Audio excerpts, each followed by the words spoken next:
ये वो लक्ष्मी है जिसको देने पर, बहन को देने पर, बेटी को देने पर कभी घाटा नहीं, इसका आदर। चौथे नंबर पर है घर में आने वाली बहू।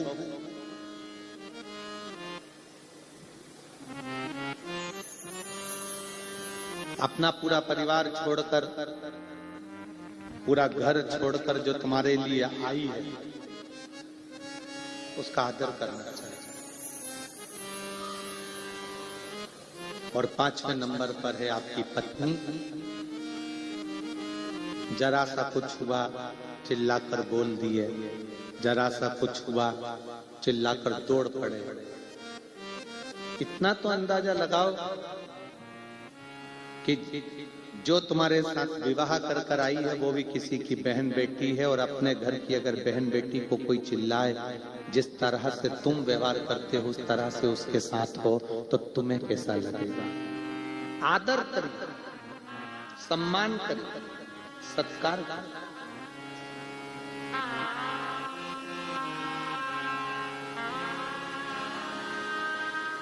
अपने घर में रहने वाली ये 5 लक्ष्मियां ऐसी हैं जिन लक्ष्मियों का आदर, इन 5 लक्ष्मियों का सत्कार, इन 5 लक्ष्मियों का सम्मान, इन 5 लक्ष्मियों का आदर जिसने कर लिया उसकी जिंदगी सार्थक है। माँ, बहन, बेटी, बहू, पत्नी, ये वो लक्ष्मियां हैं जो अपने लिए नहीं जीती हैं, अपने परिवार के लिए जीती हैं।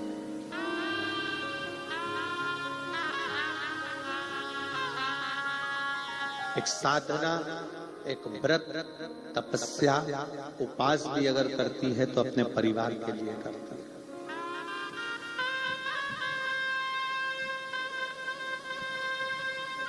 और निष्कपट भाव,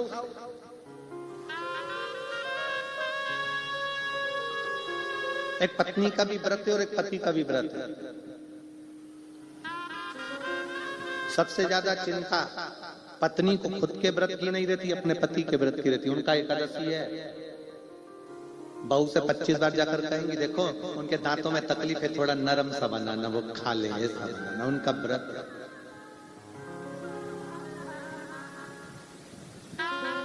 स्वयं से ज्यादा चिंता उसको अपने परिवार का। आज मेरे बच्चों का भी व्रत है, आज मेरे बेटे का व्रत है, आज मेरे बेटियों का व्रत है, आज मेरे रिश्तेदारों का व्रत है, उसके साथ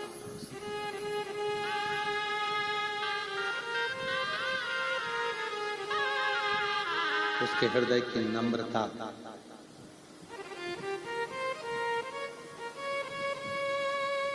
पर कहीं ना कहीं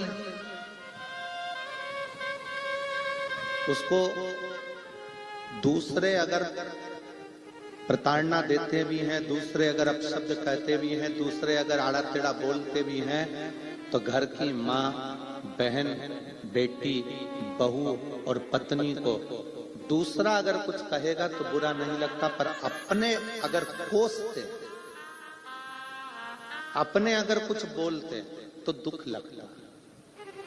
पर मेरा इन बहन से, इन माओं से, इन बेटियों से, इन बहुओं से, इन पत्नियों से निवेदन है, मेरी जीजियों से निवेदन है, कभी टेंशन मत कि तुम्हारे घर के लोग तुम्हें ताना दे रहे हैं, यश नहीं दे रहे, सम्मान नहीं कर रहे, आदर नहीं कर रहे, सत्कार नहीं कर रहे, कोई बात नहीं। क्रिकेट खेलने वाला जो खिलाड़ी खड़ा होता है ना, पिच पर खड़े हुए जितने भी मैदान में खड़े हुए जितने खिलाड़ी होते हैं ना, वो बल्ला घुमाने वाले को उनसे कोई डर नहीं लगता। बल्ला घुमाने वाले को तो केवल जो स्टंप के पास खड़ा होता है डर उसी से लगता है, जो बिल्कुल बाजू में खड़ा, पास में खड़ा, क्योंकि उसको मालूम है स्टंप गिराने में, उसको मालूम है ये डंडे गिराने में ये दूर खड़े हुए लोग मेरे डंडे नहीं गिराएंगे, पर जो मेरे पास में पीछे खड़ा हुआ है डंडों के पास में, वो मेरे डंडे कभी भी गिरा देगा। स्टंप गिरा सकता, दूसरा ताना देगा चल जाएगा, दूसरे अपशब्द कहेंगे चल जाएगा, दूसरा गाली देगा चल जाएगा, पर जब अपनों का स्टंप गिराते, जब अपनों की टांग खींचते हैं, जब अपने अपनों का पांव खींचते हैं, जब अपने अपनों का ही साथ नहीं देते, तब दुख होता है कि मेरे अपनों ने, मेरे पास में खड़े हुए व्यक्ति ने मेरा साथ नहीं दिया।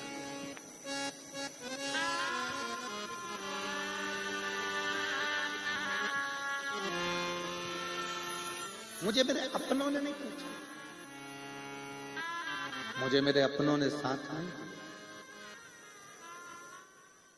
और देख लिया संसार हमने देख लिया, सब मतलब के यार हमने देख लिया। झूठे नाते झूठे रिश्ते, झूठे नाते झूठे रिश्ते, झूठा है संसार हमने देख लिया। पर शिव पुराण कह रही है कि इन 5 लक्ष्मियों का सम्मान, इन 5 लक्ष्मियों का आदर, इन 5 लक्ष्मियों का सत्कार जरूरी, बहुत जरूरी।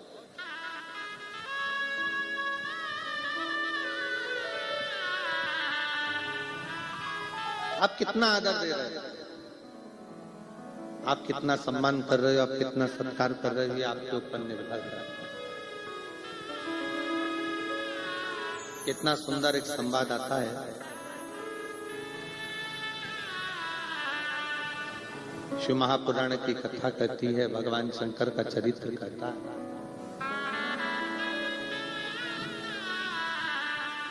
एक बार भगवान नारायण के साथ में माता लक्ष्मी जी घूमने के लिए निकले, भ्रमण के लिए।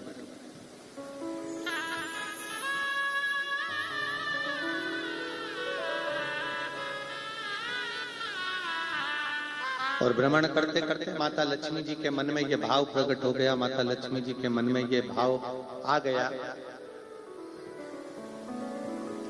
कि है नाथ, ये पूरी जो सृष्टि है, इस पूरी सृष्टि का संचार चलाने वाली मैं अकेली हूं।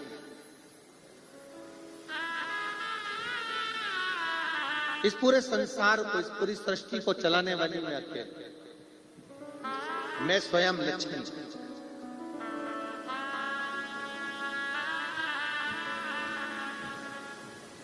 पर शिव पुराण कहती है 5 लक्ष्मियों को भी इस चीज का स्मरण रखना चाहिए। माँ को स्मरण रहे कि घर में जो पिता है वो तुम्हारे साथ है, इसलिए कहीं ना कहीं सुख की अनुभूति है।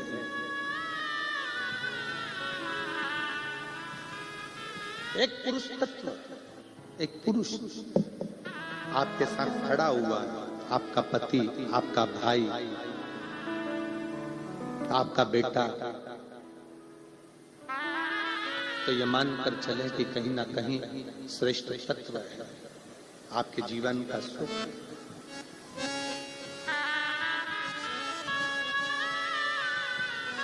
कहीं ना कहीं आपके जीवन का सुख।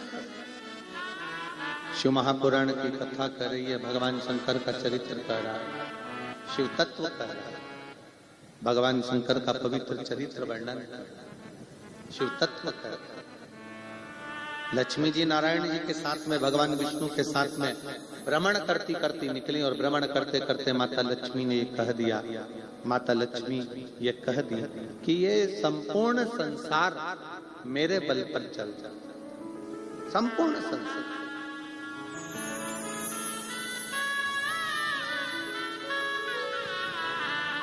इस पूरे ब्रह्मांड को चलाने वाली मैं स्वयं। तब भगवान नारायण उसी समय पर, उसी क्षण बोले, लक्ष्मी ऐसा नहीं है। संसार के लोग जब तक शिव तत्व को अपने अंदर धारण कर रखते हैं, जब तक इनकी श्वास चलती है, तब तक ये लक्ष्मी को भी समझते हैं,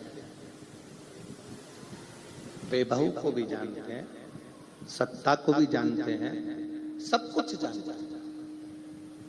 और जब शिव तत्व इनके भीतर से चला जाता है, शिव तत्व इनके भीतर से समाप्त हो जाता है, तब ये लक्ष्मी को भी नहीं समझते। शिव तत्व क्या?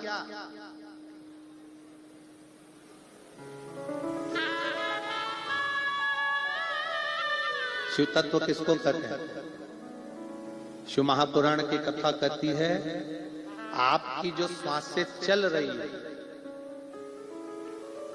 आपकी जो श्वास चल रही है, आपके 21,600 श्वास जो प्रतिदिन इस मानव के शरीर से निकल रही है, उस निकलने वाली श्वास में, अंदर जाने वाली श्वास में, 21,600 श्वास में जितनी श्वास निकल रही है, जा रही है, आ रही है, उस श्वास में शिव समाया हुआ है। बिना शिव के श्वास भी नहीं निकलता।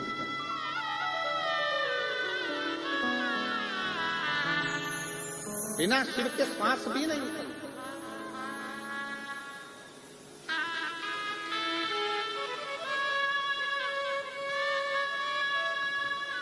जब इस शरीर में से शिव तत्व चला जाता है, जब इस शरीर में से शिव तत्व समाप्त हो जाता है, तो केवल शव रह जाता है।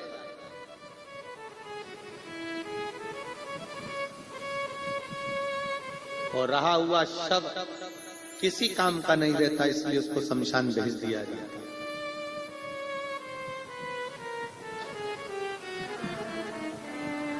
जिंदगी भर कमाने वाले मनुष्य ने 1-1 रुपया जोड़ कर रखा, मरने के बाद वो रुपया उसकी छाती पर फेंका गया।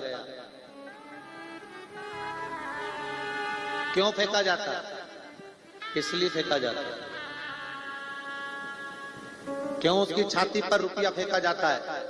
क्यों मखाने फूल फेंके जाते हैं? क्योंकि हमारे शास्त्रों के अनुसार उसकी छाती पर पैसा इसलिए फेंकते हैं कि तू जिंदगी भर जोड़ जोड़ के मर गया, जो जोड़ने वाला राम नाम, कृष्ण नाम, शिव नाम था, उसको छोड़ दिया।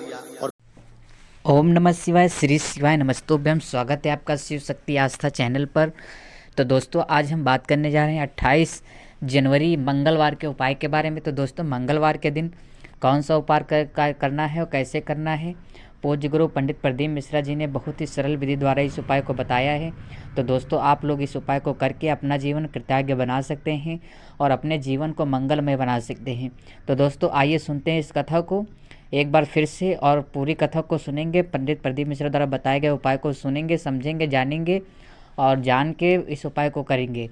इस उपाय को करने के बाद ही इस जीवन का कल्याण हो सकता है। तो दोस्तों, आइए सुनते हैं इस कथा को, और सुनने के बाद कमेंट बॉक्स में हर हर महादेव जरूर लिखिएगा दोस्तों, ताकि आप लोगों तक मेरे वीडियो आप लोगों तक पहुंचती रहें और नए नए उपाय आप लोगों को मिलते रहेंगे। बोलिए हर हर